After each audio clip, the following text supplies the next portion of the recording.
ఏపీలో పెన్షన్ల పంపిణీకి సంబంధించి రాష్ట్ర ప్రభుత్వం కేబినెట్ మీటింగ్ తర్వాత అధికారిక ప్రకటన అయితే చేయడం జరిగింది. ఆ వివరాలు చూసినట్లయితే జూలై నెల నుంచి పెంచిన పెన్షన్ అమౌంట్ అనేది అందిస్తామన్నారు. అంటే ప్రెజెంట్ అందిస్తున్న సాధారణ పెన్షన్లు ఏవైతే ఉన్నాయో, అంటే వృద్ధాప్య పెన్షన్, వితంతు పెన్షన్, ఒంటరి మహిళా పెన్షన్లు, ఇలాంటి పెన్షన్లు ఏవైతే ఉన్నాయో ప్రెజెంట్ 3,000 అయితే అందిస్తున్నారు కదా. ఇక నుంచి అంటే జూలై నెల నుంచి ఆ పెన్షన్ అమౌంట్ అనేది 4,000 అయితే అందివ్వనున్నారు.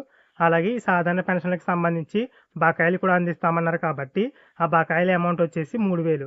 అంటే జూలై నెలలో అందించి సాధారణ పెన్షన్ అమౌంట్ 4,000, అలాగే బకాయిలు వచ్చేసి 3,000. ఇలా మొత్తం కలిపి జూలై నెలలో సాధారణ పెన్షన్ అమౌంట్ అనేది 7,000 రూపాయలు అయితే అందివ్వనున్నారు. ఇక వికలాంగ పెన్షన్దారులకు సంబంధించి చూసినట్లయితే వారికి పాత బకాయిలు అయితే అందివ్వడం లేదు, కానీ పెన్షన్ల పెంపు అయితే ఉంది. ఇక నుంచి వికలాంగ పెన్షన్దారులకి పెన్షన్ అమౌంట్ అనేది ప్రతి నెల అంటే జూలై నెల నుంచి ప్రతి నెల వికలాంగ పెన్షన్ అమౌంట్ అనేది 6,000 అయితే అందివ్వనున్నారు. అలాగే పూర్తి అంగవైకల్యం ఉన్న వారికి, అంటే పూర్తి వికలాంగులు ఎవరైతే ఉన్నారో వారికి గతంలో 5,000 పెన్షన్ అమౌంట్ అయితే ఇచ్చేవారు కదా. ఇక నుంచి వారికి పెన్షన్ అమౌంట్ అనేది 15,000 అయితే అందివ్వనున్నారు. అలాగే జూలై నెల నుంచి పెన్షన్ అమౌంట్ అనేది బ్యాంక్ అకౌంట్లలో కాకుండా ఇంటి వద్ద అందిస్తామని ప్రభుత్వం అయితే చెప్పడం జరిగింది.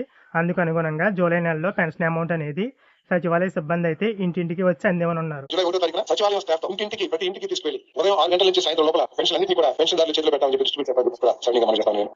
మనం గత వీడియోలో ఈ విషయాన్ని అయితే చెప్పుకున్నాం. కాకపోతే ఇప్పుడు ప్రభుత్వం అఫీషియల్గా అయితే అనౌన్స్ చేసింది. ఇక గతంలో వైఎస్ఆర్సీపీ ప్రభుత్వం ఏదైతే పాస్బుక్లు ఇచ్చిందో, అంటే పెన్షన్ కానుకలకు సంబంధించి పాస్బుక్ల స్థానంలో ఇప్పుడు ఎన్టీఆర్ భరోసాకు సంబంధించి కొత్తగా పాస్బుక్లు అయితే అందివ్వనున్నారు. అంటే సచివాలయ సిబ్బంది వచ్చేసి పెన్షన్ అమౌంట్తో పాటు మీకు కొత్తగా ఎన్టీఆర్ భరోసా పెన్షన్కి సంబంధించి కొత్త పాస్బుక్లు అయితే అందివ్వనున్నారు.